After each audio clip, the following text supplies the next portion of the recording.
रूसी मीडिया ने एक चौंकाने वाली रिपोर्ट जारी की है। इस रिपोर्ट के अनुसार अब भारत की सबसे बड़ी इच्छा पूरी होने जा रही है।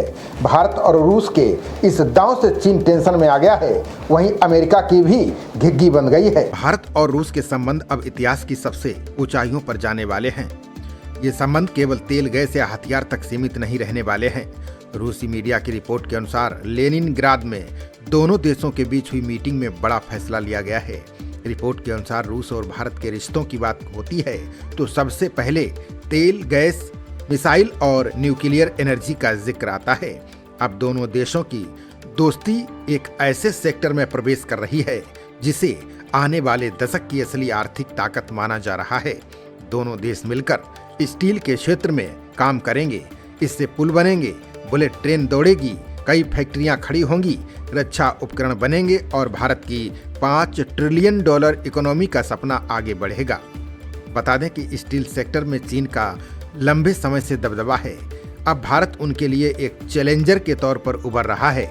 यह एक ऐसा बदलाव है जिससे बीजिंग को एक अलग तरह की टेंशन सताने लगी है। इस बदलाव की शुरुआत तब हुई जब भारत ने लिथियम और कोबाल्ट से लेकर इलेक्ट्रिक गाड़ियों के लिए सेमीकंडक्टर डिफेंस सिस्टम और रिन्यूएबल एनर्जी टेक्नोलॉजी पर जोर दिया। इसके लिए वो घरेलू रिजर्व और विदेशी सप्लाई चेन से प्राप्त रेयर अर्थ एलिमेंट्स को सुरक्षित करने की जुगत में लग गया। रूस से होने वाली डील इस क्षेत्र को और मजबूत करेगी।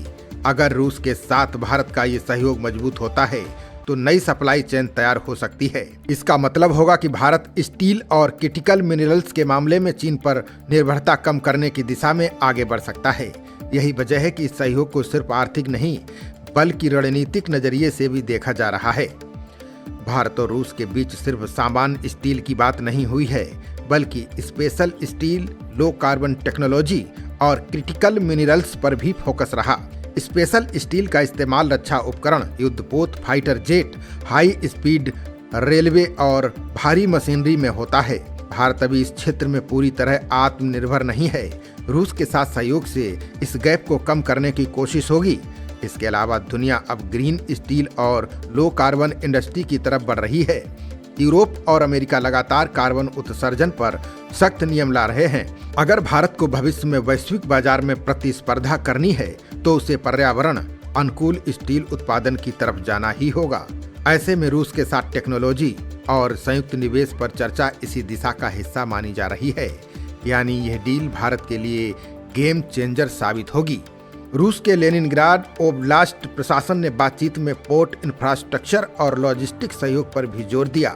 इसका मतलब यह है कि दोनों देश सिर्फ खरीद बिक्री नहीं बल्कि end to end industrial network बनाना चाहते हैं। यानी खदान से लेकर शिपिंग, प्रोसेसिंग और मैन्युफैक्चरिंग तक पूरा सिस्टम एक साथ विकसित करने की योजना बन सकती है।